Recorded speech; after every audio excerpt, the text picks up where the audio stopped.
El primer tema hace referencia al crecimiento económico y a la estabilidad económica y social, pero también se refiere a los ingresos que las personas reciben y lo que les permite acceder a la canasta básica familiar.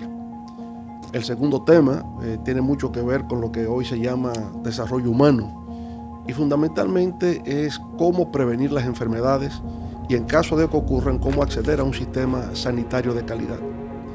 Y el tercer tema que abordaremos se refiere a cómo crear mecanismos de protección a los ciudadanos con respecto a la discapacidad, a la vejez, a los riesgos laborales, en fin, todo lo que concierne también a las pensiones.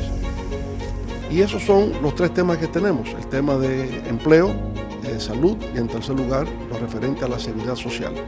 En esta nueva edición del podcast El Rugido del León.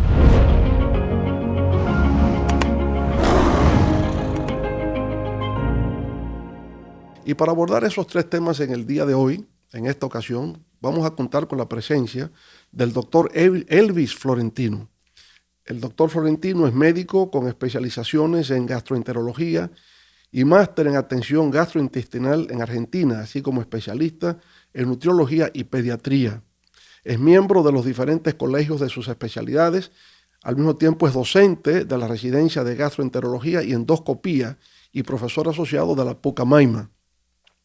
También contamos con la presencia de Nélcida Marmolejos. Nélcida es experta en seguridad social. Ha sido presidente para América Latina del Consejo Internacional del Bienestar Social, así como directora de la Dirección de Información y Defensa de los afiliados a la Seguridad Social, DIDA, donde estuvo allí un tiempo. Ha participado en la elaboración de leyes trascendentales para nuestro país en materia de empleo y seguridad social. Y también tenemos al licenciado Eriden Estrella, quien es economista, especialista en mercados financieros y banca de inversión, encargado del Departamento de Planificación y Desarrollo en el Instituto Geográfico Nacional. Es desarrollador informático de aplicaciones estadísticas con bases de datos. Y bueno, efectivamente, uno de los problemas fundamentales que tenemos en la República Dominicana se refiere, por supuesto, al tema del empleo. Cómo para la sociedad dominicana es fundamentalmente que sus ciudadanos tengan acceso a un trabajo digno, un trabajo digno que les permita tener esos ingresos para satisfacer sus necesidades básicas, ¿verdad? Eso es claro. Pero hay dificultades con el empleo, incluso como se categoriza, se habla del desempleo abierto, del desempleo cerrado, del subempleo, del empleo formal, del empleo informal. Si nos puede un poco orientar sobre esos conceptos y cómo se genera esa situación en la República Dominicana. Yo creo que lo primero sería correcto hablar un poco sobre cómo se produce el desempleo en nuestro país. Y el tema es que tú puedes hablar de la economía en dos formas. Tú tienes un sector formal y otro sector informal. Lo primero que hay que saber es que el sector informal es más grande que el sector formal. ¿En qué sentido? Bueno, el sector informal es 56% del Producto Interno Bruto. Mientras que el resto es el formal. Entonces, los empleos que produce el sector formal tienen una característica de relativamente bajo sueldo en cuanto al bruto de la cantidad que producen. Y entonces, el informal tiene una característica y es que no está asociado a la seguridad social, pero entonces compensa eso pagando más por hora de trabajo. Entonces, ¿cuál es la realidad actual? La realidad es que muchas personas tienen una mezcla de trabajos en donde se tiene un 8-5 normal, común y corriente y luego se ve la necesidad de buscar otros ingresos, aunque esté trabajando medio tiempo más en alguna posición que le permita cierto nivel de flexibilización de tiempo, porque no es que termina de trabajar y entonces trabajan en la noche, sino que hacen una jornada mixta de trabajo. ¿Y por dónde va el tema? Bueno, según los informes del Banco Central, tenemos un SU3, en donde se cambió la metodología de medición del desempleo. Y el SU3, que es como el estándar de medir el desempleo, está en 10.7 a diciembre del 2023. ¿Qué es lo que yo veo? Lo primero es que hay un problema con el sector productivo, en donde se crean nuevas empresas, sí, pero esas empresas relativamente producen pocos empleos de calidad, pocos empleos de 8 horas realmente. Y Una de las características que veo es el tema de que hay una gran demanda de posiciones de oficina, que son relativamente buenos trabajos, pero entonces todo lo demás es de calidad de trabajo que podría ponerse en duda, porque no necesariamente están vinculados a verdaderos beneficios de seguridad social. Sí, vamos a ver eso un poco. Cuando hablamos de trabajo formal, uno lo entiende como aquel en que el trabajador suscribe un contrato de trabajo, Sí. y por tanto accede a la seguridad social y al régimen de pensiones. Correcto. Eso no lo tiene el trabajador informal. No. El trabajador informal no suscribe contrato de trabajo ni accede a estos servicios de seguridad social ni de pensiones. Un trabajador informal puede ser, ¿verdad?, el vendedor ambulante que está en la calle. Que déjeme decirle, puede generar muchos ingresos. Entonces se puede encontrar, por ejemplo, con puestos de frutas en avenidas principales de Santo Domingo que generan 300,000, 400,000 pesos de ingreso al mes. Pero también informal sería el motoconchista. Por supuesto que sí. Ese es un trabajador informal, o el que maneja el vehículo de concho. Correcto. Sí. Entonces, el espectro de las funciones de un trabajo informal es muy grande y el nivel de ingreso que puede generar por hora también. Pero la mayoría de los empleados o trabajadores de la República Dominicana son informales, como usted ha dicho. ¿Es cierto? ¿O Es tienen decir, una mezcla? Hay unos 4.500.000 personas empleadas en el país. Y de Correcto. esos 4.500.000, la mayor parte son informales. Eso es cierto. Entonces es una realidad complicada la que tenemos, porque tampoco contribuyen con el pago de impuestos. No. Y entonces no tiene los incentivos para formar parte del sector de impuestos o del sistema fiscal, porque el sistema fiscal tiene unas características punitivas en cuanto al modelo comercial de la mayoría de las empresas informales. Sí. Y entonces, bueno, Nelcia, usted en su larga experiencia laboral, ¿verdad? Uno de los logros que hemos tenido es la sindicalización y el poder suscribir pactos colectivos de trabajo, porque en principio era muy individual, cada quien suscribe su contrato, pero en las luchas sindicales que ustedes han tenido en el tiempo lograron esos pactos colectivos de trabajo. ¿Puede un poco comentarnos? Bueno, esa sí, situación? realmente hay una situación que se da, y es que los cambios que ha habido a nivel científico y tecnológico han ido modificando también la forma de actuar a nivel de lo que son las organizaciones de trabajadores. O sea, tenemos en estos momentos unos modelos de sindicalismo que ya desdicen mucho de aquel modelo que nosotros estábamos propugnando en un momento dado. Pero una de las cosas que más podemos nosotros destacar es el hecho de que efectivamente la protección del trabajo en estos momentos se garantiza con la asociación y los pactos colectivos que se hacen y que son protegidos no solamente por las leyes nacionales, sino por los convenios internacionales que nuestro país es signatario. El caso de la OIT, por El ejemplo. caso de la Organización Internacional del Trabajo, que normalmente vigila, supervisa y crea normas que permiten, por ejemplo, en este caso, de la modernización que tenemos con relación a los call centers, por ejemplo. Nosotros tenemos un empleo masivo aquí de call center. Ya la OIT ha creado regulaciones que permiten que ese tipo de trabajo que no se conocía anteriormente, realmente ahora esté dentro de los primeros ítems de importancia de la Organización Internacional del Trabajo y ya incluso de la propia legislación dominicana. Hay muchos legisladores que están haciendo esfuerzos por incluir ya leyes específicas para la protección de ese trabajo que es realmente un trabajo novedoso para lo que es la economía dominicana, y se han hecho reglamentaciones ya en el Ministerio de Trabajo que permiten que el trabajador que está en el call center, por ejemplo, que depende de una compañía que puede estar en Asia, en África, en cualquier país del mundo, realmente tenga protección a nivel de lo que son las leyes de aquí. Entonces la sindicalización realmente tiene ya una perspectiva totalmente diferente. Nosotros tenemos, por ejemplo, los empleados de Uber, que son plataformas que están funcionando, que ya no son el trabajador de 8 horas que está metido en una fábrica, que entra y va. Pero también tenemos de Uber, pero también tenemos esos call centers que están trabajando y dando beneficio a otras empresas que no incluso al país. Entonces creo que el gran desafío que tiene ahora mismo el movimiento sindical es rearmarse, reinvertirse, porque obviamente el modelo tradicional de sindicalismo que había anteriormente ya no más. Bueno, y ya ese pasó. También vendrán otros desafíos que tienen que ver con la automatización del trabajo, el trabajo remoto, el surgimiento de la inteligencia artificial, que va a sustituir a los trabajadores. Recientemente hasta los artistas en Hollywood estaban haciendo una huelga porque entienden que estos robots humanoides los van a sustituir. Han habido muchas amenazas. Realmente el sector laboral tiene muchas amenazas porque comenzó. Hay muchos informales, pero ¿de dónde vienen los informales?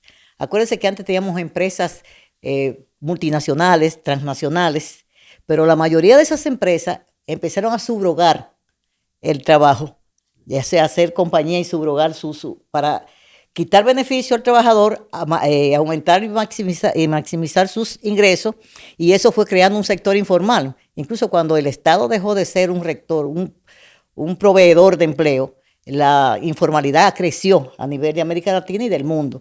O sea, usted antes, hace 20 o 30 años, usted iba a Francia, usted iba a España y usted no veía tanto ambulantes funcionando, pero ahí también la informalidad en esos países. Por ejemplo, cuando usted va ahora a las asambleas de la OIT, usted oye a los países ricos hablando de la informalidad del trabajo, y nosotros decimos lo que hemos estado siempre siendo los sujetos de la informalidad en los países en vía de desarrollo. Dijimos, bienvenidos, ya ahora los países desarrollados también están como los países que están en vía de desarrollo, porque están ahora con la informalidad del trabajo. Entonces, y sobre todo por los migrantes, ¿no? Por los migrantes. O sea, es que ha habido una revolución. De hecho, nosotros debemos de estar conscientes de que ya el tiempo que nosotros vivimos ya no está más. Ya nosotros tenemos que tener la perspectiva hacia más adelante.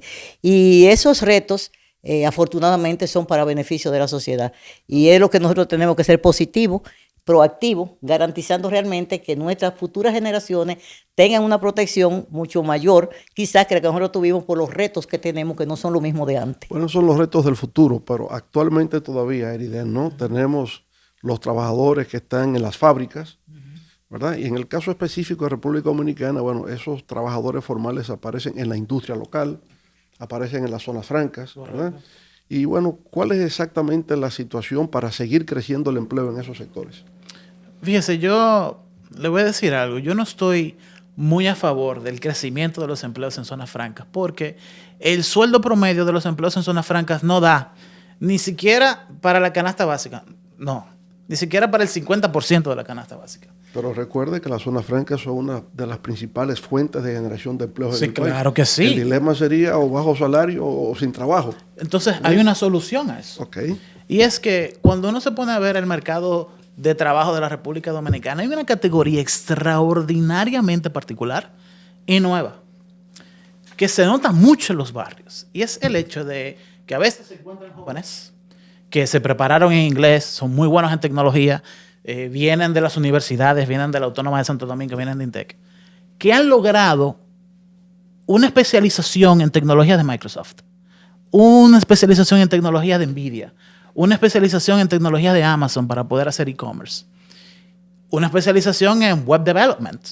Y este tipo de personas, jóvenes, 18, 19, 20, 21 años, llegan a ganar un sueldo mínimo de $2,000, $2,500. Y la verdad es que tienen un impacto extraordinario en sus localidades, porque por ser estudioso han logrado una posición de trabajo por internet, en teletrabajo, que eso era algo completamente imposible, inimaginable para las personas en ese ambiente. Eso Entonces, es parte del futuro que viene. Exacto. Entonces, ¿qué yo veo que puede ser una solución a mejorar las cosas en cuanto a las perspectivas de la juventud desde el punto de vista laboral? No hay programadores en el mundo. No hay suficientes programadores en cuanto a la demanda. No hay suficientes desarrolladores web. No hay suficientes personas que desarrollen en lenguaje de programación en Python o en R, que son lenguajes de programación de estadísticas. Sí, pero recuerde que para eso hay que tener destrezas muy especiales. O sea, ser programador, manejar el Internet, manejar Web3, que es la que viene, siempre será un grupo. Pero mientras tanto, en la vida hay que seguir produciendo alimentos, de manera que el trabajo rural continuará, productores de arroz, productores de tomates, eso va a seguir. Hay que fabricar ropa, entonces la industria textil va a continuar.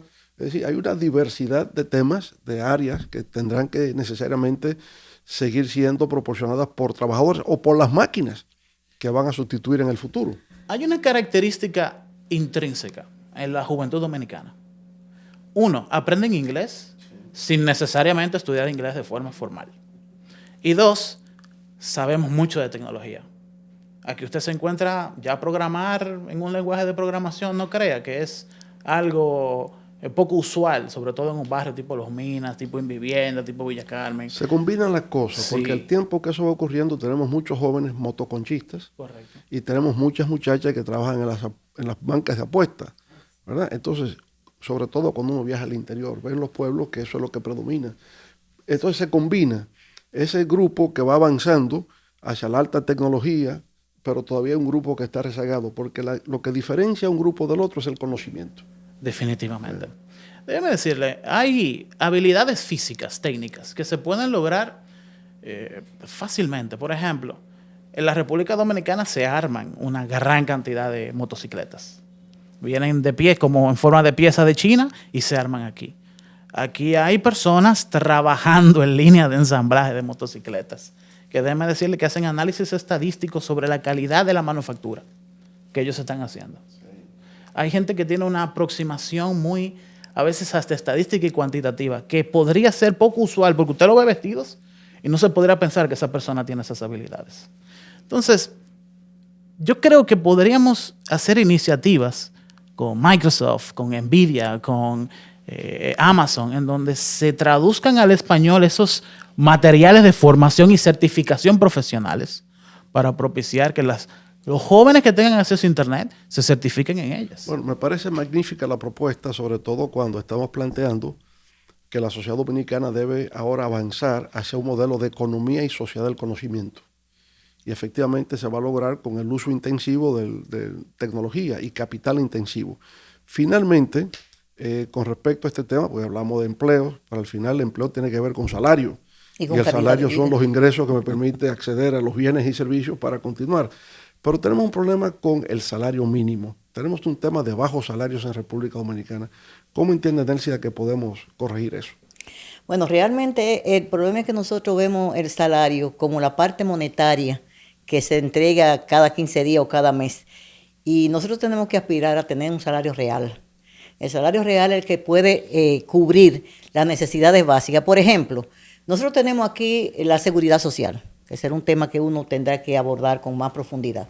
Pero tratándolo así de pasada, cuando un empleador paga el servicio de salud, porque nosotros tenemos un modelo de salud diferente quizá a otro, porque aquí el empleador colabora para las pensiones, colabora con un 70%, por ejemplo, para la pensión del trabajador, lo que no pasa en otros países, es solamente el trabajador que cotiza. Pero aquí tenemos entonces, en esa parte del salario real, nosotros tenemos que aspirar a un salario real. ¿Por qué? Porque cuando yo te estoy cubriendo la salud, es un salario real.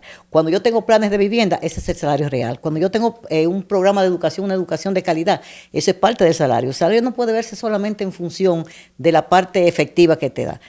Hay que mejorar la calidad del trabajo, la calidad en el empleo.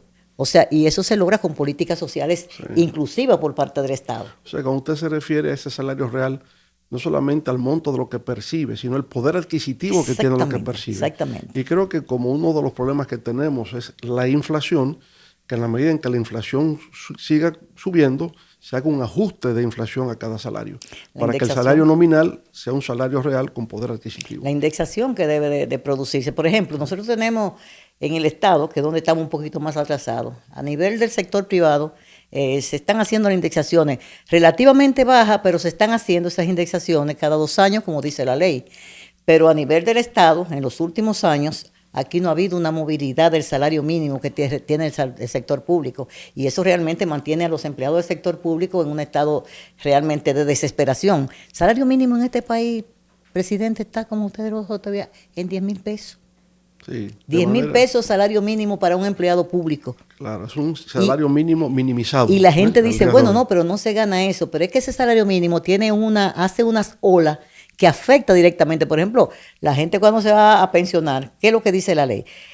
Del sector público, el 80%, el 60% de hasta 8 salarios mínimos del sector público. ¿Qué significa eso? Que tú puedes ganar todo el dinero del mundo. Si eres empleado público, tú no vas a pasar, por ejemplo, de 80,000 pesos. Bien, pero aquí, eso es los afortunados. Claro. Lo que ganan muchos. Lo que estamos viendo es que realmente el tema del empleo sigue siendo un tema básico para el desarrollo de la República Dominicana.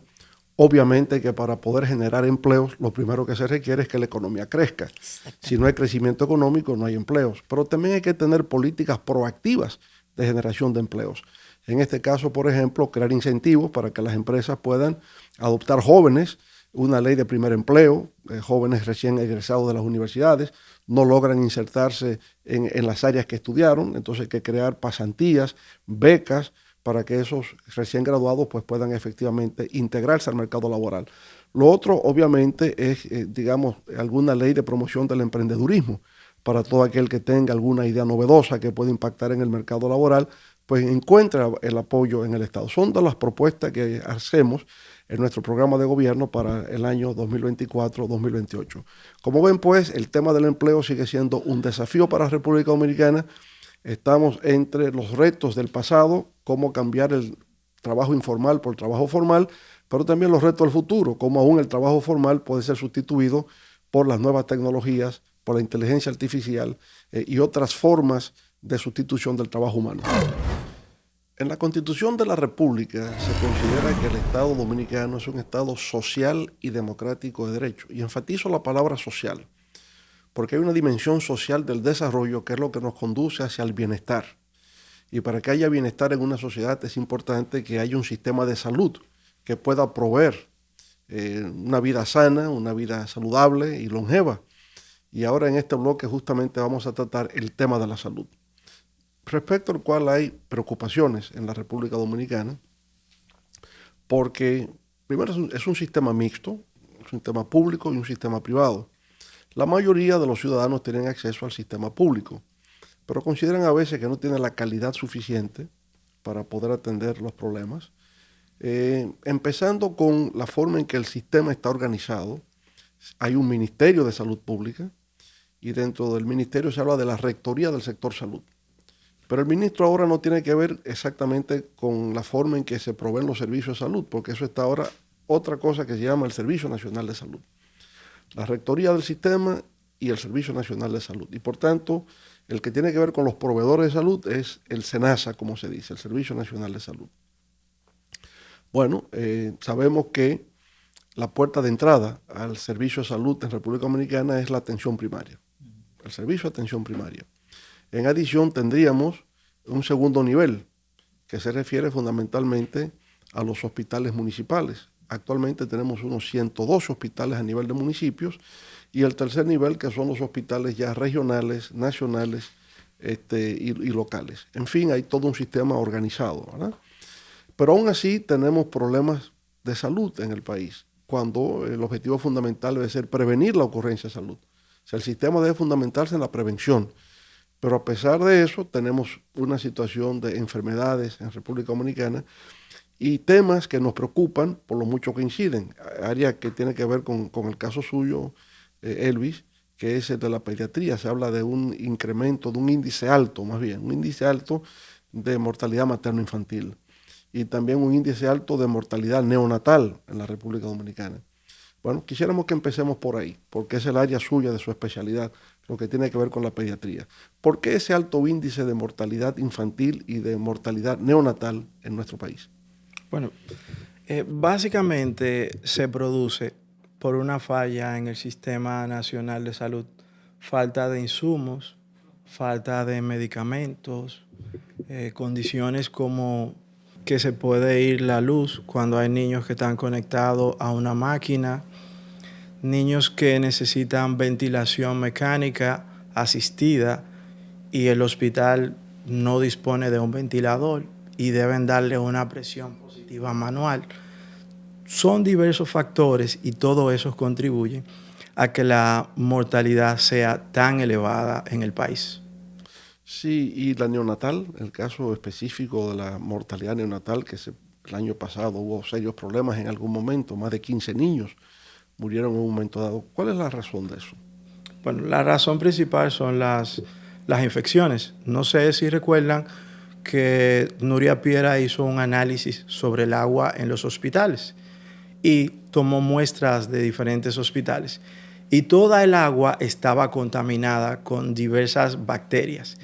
Y esas bacterias producen infecciones, ya que el personal de salud se lava las manos, enfermería se lava las manos para prestar la atención a esos niños, y eso conlleva a un alto índice de infecciones y por ende contribuyen a la mortalidad neonatal. Ya.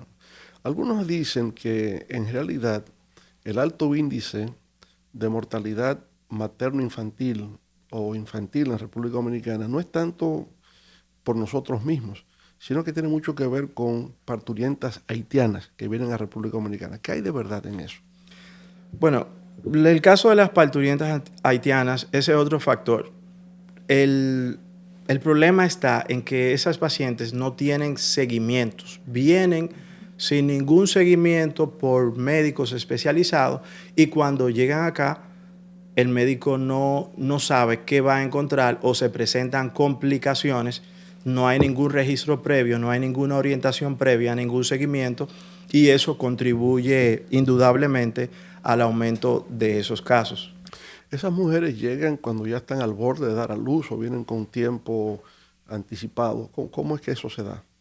Realmente hay todo un sistema de que esas personas vienen desde la frontera y pasan todos los puestos de seguridad y vienen justamente cuando van a dar a luz. No vienen ni siquiera con un mes ni dos de antelación, justamente en el momento preciso de dar a luz. Parece que hay todo un sistema, y sin ningún documento, sin ningún seguimiento. Es lamentable que se produzcan este tipo de cosas y no ha habido una forma de controlar o de mejorar o evitar que se produzcan esos casos. Hay hospitales donde hay 50 partos, pues 30 son haitianas, superan más del 50% de los casos. Wow. Hay lugares que son 25 y 25, otros tenemos 20 y 30, pero normalmente ronda un 50% o más. Pero ¿cómo es que se produce? O sea, de repente llegan, no tienen documentos, no se sabe quiénes son y se les atiende. Se les atiende porque no se le puede negar el servicio a la salud, ya que es un derecho, aunque sean extranjeros, y está contemplado en la ley. Lo que sí entiendo es que son personas que las llevan. Por eso entiendo que hay todo un sistema estructurado, la llevan a las emergencias y ya cuando están ahí no se puede negar pues la atención. Ya, bueno, tendremos que buscar la manera entonces de controlar eso en la frontera, ¿verdad? Así es. O que la comunidad internacional contribuya a la construcción de un hospital materno-infantil del lado haitiano para evitar que eso sea de calidad, por supuesto, que haya médicos capacitados para poder atender y que sean accesibles, que los servicios de salud sean accesibles para esas mujeres ya en estado de gestación, porque se ha ido convirtiendo ciertamente en un problema para la República Dominicana, y algunos alegan que los altos índices de mortalidad infantil tienen mucho que ver por el hecho de que no ha habido atención previa por parte de los médicos antes de la realización del parto. Yo pienso que la construcción de un hospital materno-infantil en la frontera, como usted plantea, sería la solución a esa problemática. Sí, pero sobre todo del lado haitiano, en la frontera del lado haitiano. Aunque sé de un médico norteamericano, profesor de Harvard, que construyó un hospital en Puerto Príncipe, el doctor Paul Farmer, muy conocido porque mantiene ese vínculo con el sector salud en Haití. Pero bueno, volviendo a lo nuestro, volviendo aquí a República Dominicana, decíamos que la puerta de entrada al sistema de salud es la atención primaria, y tenemos centros de atención primaria. Siento que en principio la ciudadanía como que no entendía eso muy bien. Cada vez que la gente se siente algo, quiere acudir al hospital. Pero en el tiempo se ha ido creando como una cultura de ciertamente ir primero al centro de atención primaria. ¿Cómo ha evolucionado esto? ¿Cómo ha evolucionado la atención primaria en nuestro país? Bueno, realmente la atención primaria es la puerta de entrada a la salud, pero no ha arrancado en el país. En el 2011, en 28 de julio del 2011, se estableció que arrancara la atención primaria en el país el 1 de mayo del 2012. Todavía es un desafío y todavía están haciendo las gestiones para que pueda iniciar la atención primaria, ya que es la puerta de entrada al sistema de salud, y eso va a descongestionar los hospitales nivel 2, nivel 3. Si tenemos unidades de atención primaria como las UNAPS, que generalmente ahí tenemos médicos pasantes y deben estar acompañados por médicos familiares y comunitarios, pues los hospitales estarían más descongestionados y tendríamos mejores beneficios y menor gasto en salud. O sea, vemos hoy día entonces una precariedad en los centros de atención primaria, ¿no? Hay una precariedad, hay una falta de servicio real y entonces no ha estado funcionando adecuadamente, sería la idea. Realmente no ha funcionado adecuadamente y en realidad no ha iniciado. Y con respecto a los hospitales, hay muchas quejas de parte de la gente. Hospitales que hoy lucen destartalados, abandonados, un pie de suero oxidado, en fin, el cuarto donde se recibe al paciente en condiciones inhabitables. ¿Qué está pasando con los hospitales que lucen tan mal? Por supuesto, lo vi recientemente usted en el Hospital Dr. Robert Reed Cabral y ahí sí que vi que las cosas funcionan adecuadamente. Ahí pude sentir que hay una atención al mantenimiento de la infraestructura hospitalaria, pero en otros hospitales no. El Robert Reed Cabral tiene la particularidad que es el hospital de niños público de referencia nacional del país. Y aparte es el hospital pediátrico más importante del Caribe, que tiene todas las especialidades y subespecialidades pediátricas. Por tanto, tienes condiciones particulares que no tienen otros hospitales. En los hospitales de las provincias hay falta de insumos, hay falta de medicamentos. Yo lo que he vivido en el 2002 aproximadamente a la actualidad, pienso que hemos retrocedido a esa época del 2002, cuando el paciente llegaba con una emergencia y le enviaban a comprar una jeringuilla, el medicamento que le iban a poner para su dolencia o para su queja en las emergencias. Si hicieron un análisis de que hemos retrocedido 16 años en educación, yo pienso que en salud hemos retrocedido unos 20 años. Por ejemplo, en el Robert Reed Cabral teníamos el sistema integrado de atención. Ese sistema era digital, atendíamos los pacientes en la consulta y poníamos toda la información en la computadora. Pero el que estaba en el hospital Alejandro Cabral en San Juan podía ver toda la información. El que estaba en el Robert Reed Cabral podía ver toda la información. En todos los hospitales a nivel nacional se podía ver la información. Entonces, ese sistema se eliminó sin ninguna justificación y sin ninguna explicación. Entonces, volvemos de nuevo a escribir a mano, a tener unos récords con unos folders que realmente se pueden extrapapelar la información, se puede extraviar el folder y perder con mucha facilidad la información. Tengo colegas que en plena cirugía se va la energía eléctrica y tienen que utilizar los celulares para terminar una cirugía.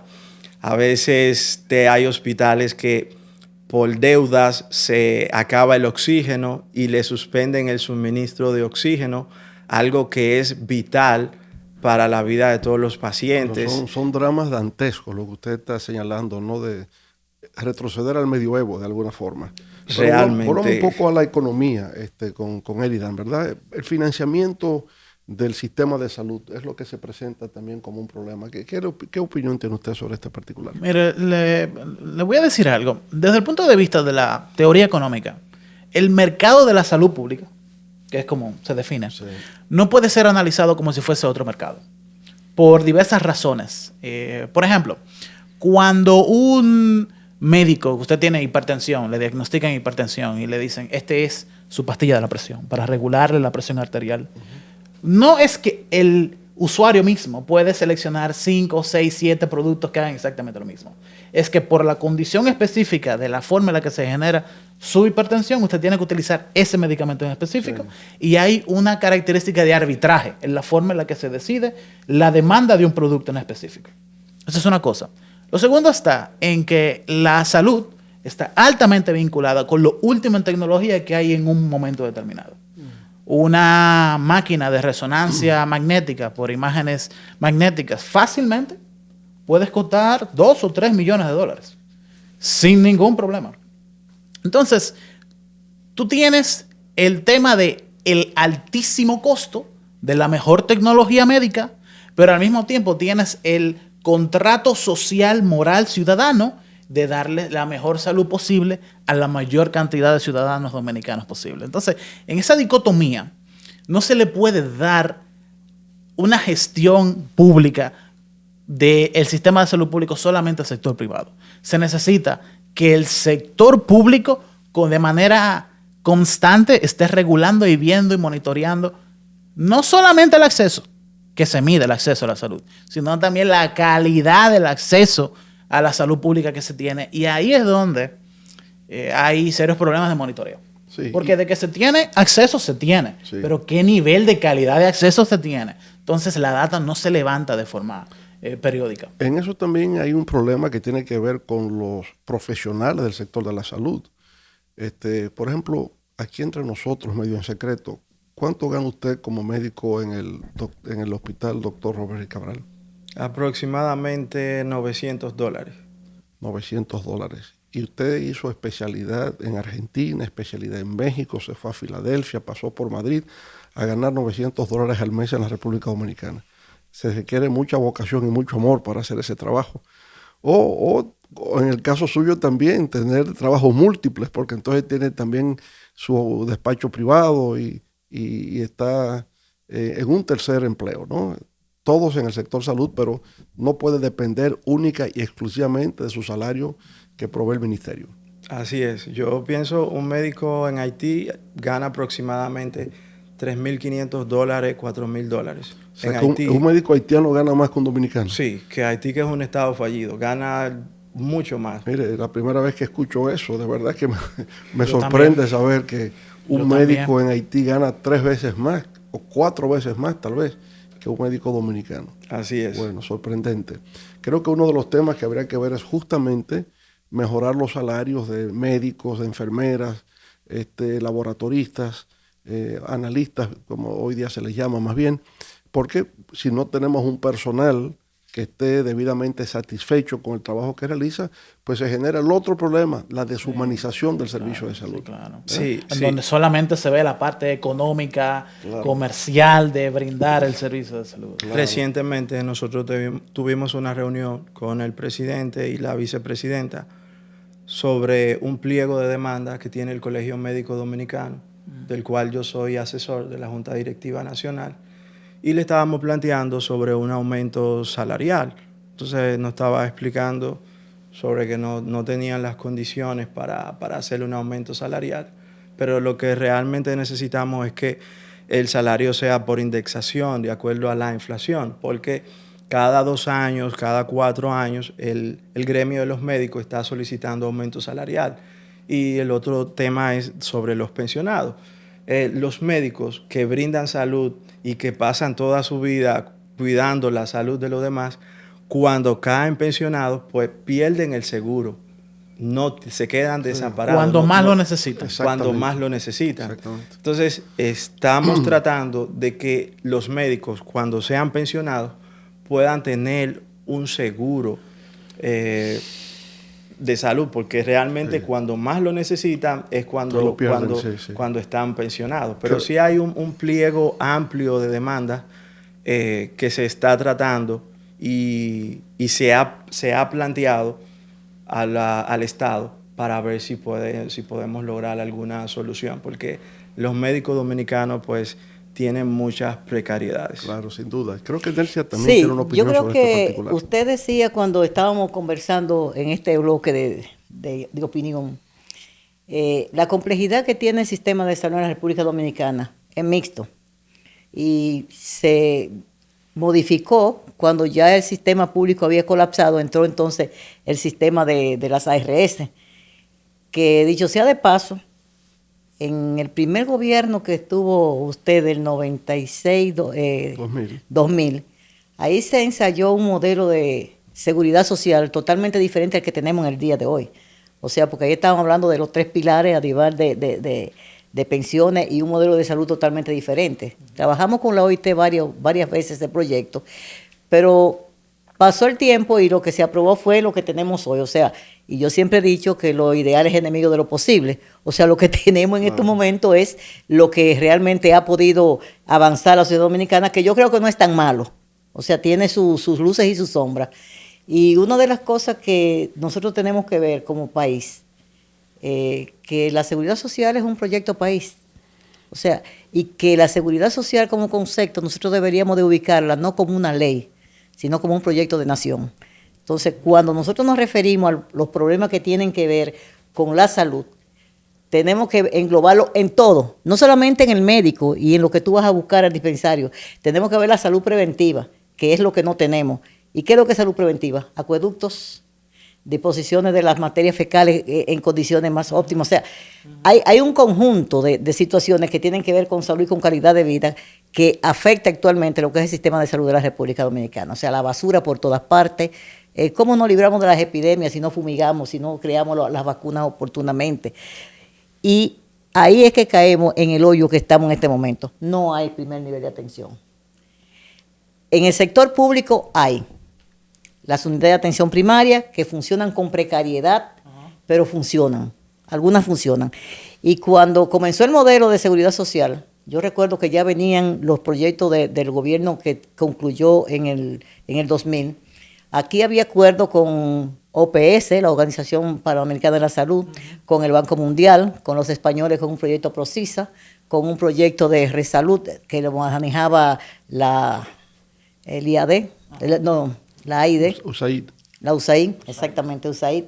O sea, y en todos esos lugares se estuvo trabajando modelos de atención primaria, creando las bases de sustentación, eso de la referencia y contrarreferencia que usted decía el doctor hace un momento que existía. Usted podía estar en San Juan de la Maguana, región 6, y cuando usted llegaba aquí a la capital, su expediente estaba ahí. Eso se quedó organizado. Obviamente que después se fue descomponiendo el modelo y eso es lo que ha creado prácticamente un caos en el servicio de salud. No se ha podido crear en gran medida por la falta de interés de los actores del sistema. En adición a los temas relativos a la salud pública, también en la República Dominicana tenemos el sistema de seguridad social, sistema dominicano de seguridad social, que es el que plantea el tema del seguro familiar de salud. Y por supuesto se vincula con el sistema de salud pública.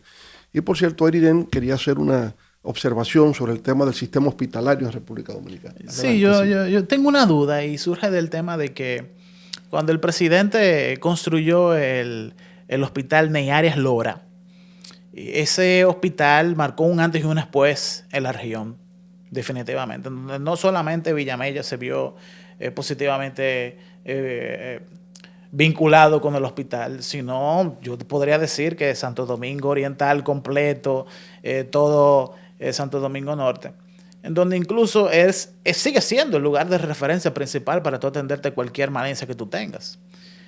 Y se han hecho estudios sobre cuántos otros Ney Arias Lora se necesitan. 7 en total es la respuesta.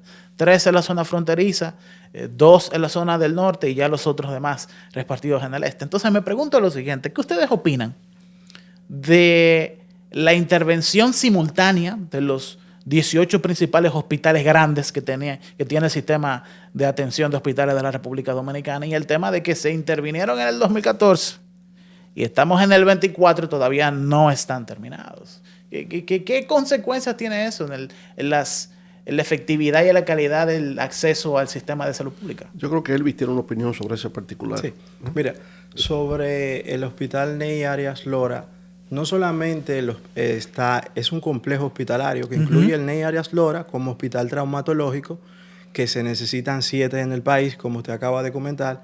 Está el Reinaldo Almanzar, que es un hospital materno de embarazadas, y está el hospital Hugo Mendoza, que es un hospital pediátrico con todas las especialidades y subespecialidades pediátricas. Es un complejo modelo para el Caribe, realmente. Ahora bien, con relación a la intervención de todos esos hospitales al mismo tiempo, pienso que es un error. ¿Por qué? Porque eso hace que los hospitales que quedan en funcionamiento tengan una sobrecarga de trabajo, tengan una sobredemanda de pacientes, lo cual resulta en que el sistema de salud colapse. ¿Por qué? Porque han pensionado más de 2,000 médicos, pero esos médicos que han pensionado no han nombrado nuevos médicos, de manera que hay un personal insuficiente en los hospitales, con sobredemanda de pacientes, y eso hace que las citas se prolonguen a 6 meses, 8 meses, hasta un año, e incide en la mortalidad, en los casos de mortalidad, de que las enfermedades crónicas los pacientes se puedan complicar. Todo eso conlleva a que el Sistema Nacional de Salud empeore. Por eso pienso que el Sistema Nacional realmente de salud ha colapsado. Esa es la realidad. Y aunado a eso, la inversión en salud es muy mínima, es muy baja. Hay una inversión de 1.8 que realmente queda en 1.6, 1.5 del PIB. Del Producto Interno Bruto en salud. Y en todos los países latinoamericanos rondan un 6, 7, 8%. De manera que esa es la parte final que hace que haya tantas precariedades en el sistema de salud nacional. Al final hay un tema financiero. Sí. Y económico que dificulta el buen funcionamiento del sistema. Pero conjuntamente con este Sistema Nacional de Salud, tenemos el área que tiene que ver con la seguridad social. En el año 2001 se promulgó una ley sobre ese particular. Empezó a implementarse, pero muy débilmente, hasta que llegamos en el 2004, que fue que logramos su verdadera implementación. Me tocó incluso involucrarme directamente para impulsar el que se aplicara en la práctica algunos de los preceptos establecidos en la ley de la seguridad social. Usted, Nelcy, ha estado en la DIDA. Nos aclara primero qué es eso de DIDA, ¿verdad? Su experiencia ahí y cómo vemos hoy día los desafíos principales con que se enfrenta el sistema dominicano de seguridad social. Bueno, la DIDA es la Dirección de Información y Defensa de los Afiliados a la Seguridad Social, que se supone debió de haber creado un ambiente para que los afiliados supieran sus derechos, sus deberes, y esa fase se quedó un poco en nebulosa, porque primero se crearon las AFP y después se creó la tesorería y después se creó la DIDA. O sea que hubo una situación ahí un poco anormal en el 2002, después que se creó la ley. La AFP son las administradoras de fondos de pensiones. Exactamente. Básicamente a los bancos. Los bancos, sí. Exactamente. Entonces ahí había una situación económica y como que la seguridad social vino a auxiliar, o sea, no auxiliar a los afiliados, sino al sistema bancario en ese momento. De todos modos, en la seguridad social, el sistema de la seguridad social en la República Dominicana presentaba una especie de esperanza de un cambio de modelo de totalmente público, desatendido, que tenía una serie de falencias, a un modelo mixto en el cual realmente coexistieran puntos que beneficiaran a la población, tanto a los que eran en el área de contributivo, a los empleados, como a las personas que no tenían la posibilidad de subsistir o de recibir un servicio de salud oportuno a través del régimen subsidiado. Ese sistema... O sea que hasta ahora, Nelson, que vemos, el sistema es de protección. De protección. Es de protección que tiene que ver con la discapacidad, que tiene que ver con la salud, con la vejez, ¿verdad? Con las pensiones. Con las pensiones. Sí, por eso es un sistema. O sea, antes se pensaba, vamos a modificar la ley del Seguro Social, pero después se convino en que un sistema tenía que ver con el individuo desde la cuna hasta la tumba. Es decir, la salud, el riesgo laboral y la pensión. Y en esos subsistemas que convergen en ese sistema, cada uno tenía su especialidad. Por ejemplo, nosotros tenemos que en el Seguro Familiar de Salud, algo que se estaba hablando ahorita de los médicos, no es un problema exclusivo de los médicos, o sea, todo el que está protegido por la Ley de Seguridad Social, 8701, se supone, y está contenido en la ley, de que todo el que termina en el régimen contributivo su vida útil, activa en la producción, debe de tener derecho al Seguro Familiar de Salud. O sea, el pensionado debe de tener derecho al Seguro Familiar de Salud. Dice la ley. Eso dice la ley. Ha sido un reclamo reiterado y yo oigo muchos de legisladores que dicen que quieren ser legisladores y quieren seguir porque tienen que garantizar que se le dé a los pensionados el Seguro Familiar de Salud. Eso está en la ley.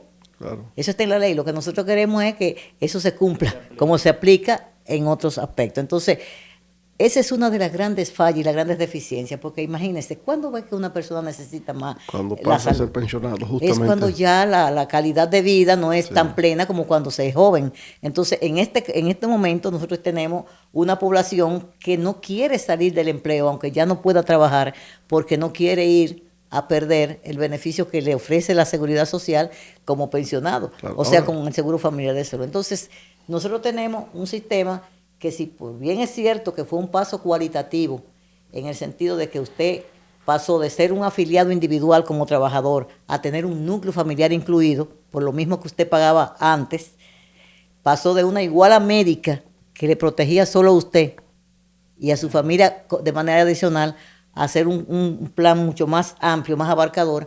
Eso fue un paso muy positivo. Ahora, ¿cómo funcionó? El presidente ha dicho muy bien qué dificultad tuvimos desde el 2002 hasta el 2006 para que el Seguro Familiar de Salud pudiese realmente dedicársele atención a lo más, a la parte más vulnerable, que es la salud. Porque comenzó pensión, pero la salud no estaba.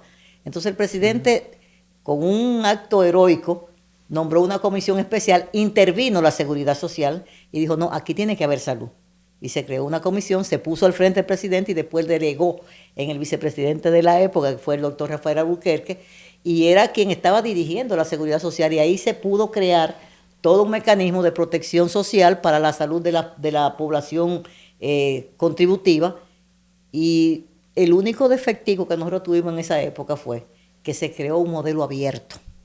O sea, no fue un modelo cerrado que garantizara que el costo que un afiliado tenía que pagar, por ejemplo, en una consulta médica, quedara cerrado ahí, sino que el médico tenía la libertad de poner el monto que quisiera en eso. Y ahí es que han venido los problemas fundamentales con los médicos, la seguridad social y los afiliados. ¿Cuál es el problema? Que el modelo cambió, pero la mentalidad del médico y de los afiliados no cambió. Sí. No cambió, o sea, ya no es la huelga al gobierno para que se le dé un salario, es que tenemos que, ya como trabajamos para ARS como médicos, tenemos que discutir tarifas salariales con las ARS, no con el gobierno. Las ARS son las administradoras de riesgos de salud. Sí, la administradora de riesgos de salud, o sea, es que ese cambio de empleador no se ha asimilado todavía en la psiqui del médico, que todavía entiende que es el gobierno. Entonces, cuando se hacen esos movimientos, se afecta a una población y se beneficia al administrador. Porque cuando los médicos se van a huelga, ¿qué pasa?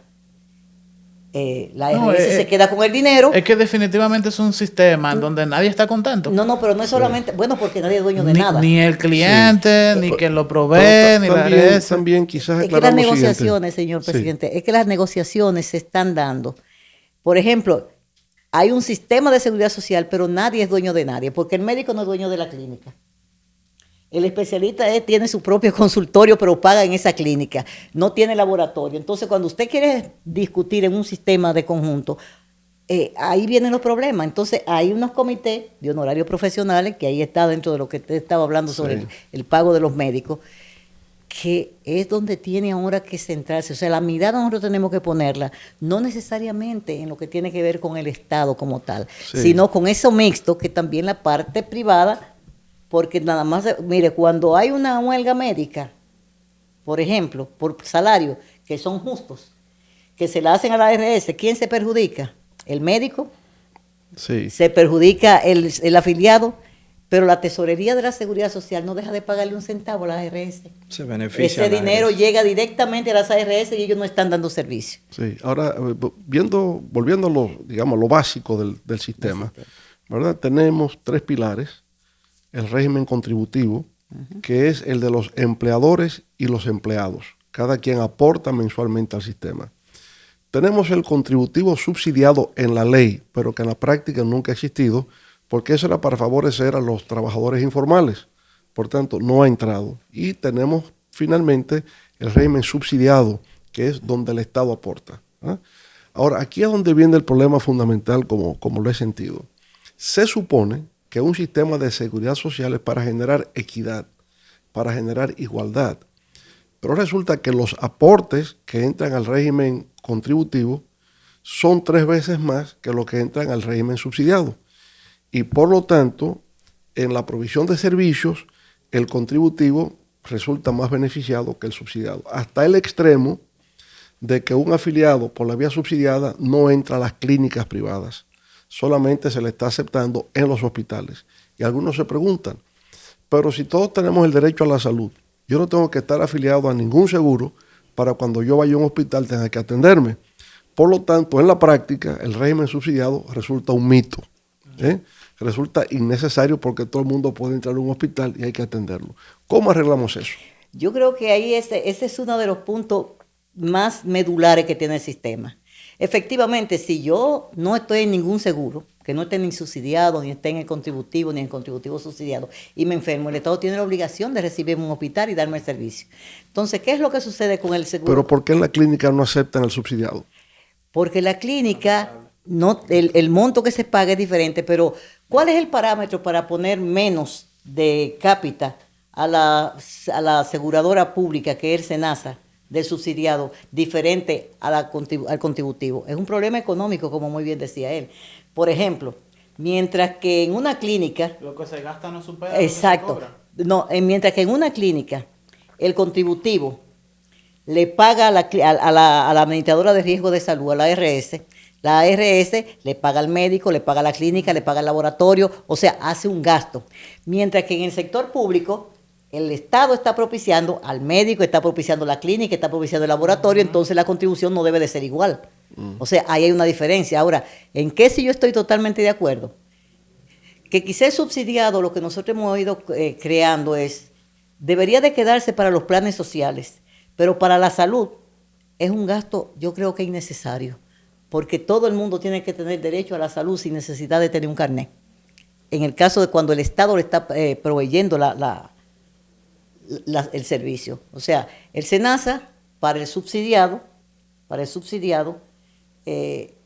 si yo voy a la clínica con carnet o sin carnet, al hospital público con carnet o sin carnet, hay que darme servicio. Sí. Hay que darme servicio. Entonces, ahí habría que ver, pensar un poco en ese desafío que hay de la responsabilidad del Estado frente a los pobres de solemnidad, que a los que se les da ese servicio gratuito de SENASA. Bueno, pudiéramos seguir discutiendo estos temas ad infinitum, como se dice, ¿verdad?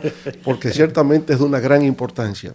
Pero creo que este diálogo que hemos tenido hoy nos ayuda a entender mejor los desafíos que está teniendo la sociedad dominicana en lo que concierne al empleo, a la salud pública y al régimen de seguridad social. 3 pilares fundamentales para garantizar el bienestar de la sociedad dominicana y trabajar para el bien común. ¿Qué es eso? Al final es calidad de vida y la gente necesita tener ingresos. Ahora, esos ingresos los da el empleo y el empleo va a depender del crecimiento económico que el país pueda tener y en la diversidad de sectores que puedan proveer ese empleo, el sector industrial, el sector agropecuario, la ganadería, el comercio y la informalidad. Todo esto es lo que hace que la gente en el diario vivir reciba los ingresos y tenga el derecho al consumo, que también contribuye a una dinamización de la economía.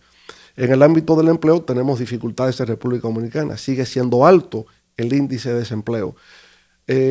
Perdimos 400,000 empleos con motivo de la pandemia de COVID-19. Se ha estado en la recuperación de esa cantidad de empleos, pero al mismo tiempo el actual gobierno ofreció 1 millón de empleos durante su gestión y para eso le faltarían todavía casi 800,000 empleos para cumplir con su promesa. De manera pues que tal vez hubo una exageración en la oferta que se hizo porque 1 millón de empleos significa que la economía tenga que crecer casi un 7% promedio anual para poder lograrlo en 4 años. Entonces, bueno, eso del empleo sigue siendo fundamental. Es un gobierno próximo de la Fuerza del Pueblo. Lo que queremos es crear incentivos empresariales, como habíamos dicho antes, con la finalidad de abrir esas posibilidades. Sistemas de pasantías, de becas, para que las empresas se abran a nuevos potenciales empleados hacia el futuro. Formación, adiestramiento, capacitación de trabajadores para mejorar la productividad. Claro, para entrar en el mercado laboral se requiere tener una población que esté en salud. Filosofía fundamental del sistema en la República Dominicana, la prevención. Lo que tenemos es que evitar que la gente caiga enferma y eso requiere aplicar políticas de prevención. Si se cae en la enfermedad, entonces tener un sistema en sus 3 niveles que puedan garantizar que efectivamente las personas reciban la mejor atención humanamente posible. Y en cuanto a la seguridad social, la conclusión a que llegamos es que si bien fue un buen paso lo que se dio en el año 2001, con la aprobación de la ley 8701, hoy día resulta insuficiente. No hemos logrado la universalización del acceso al seguro social, es que es todo el mundo que tiene que estar.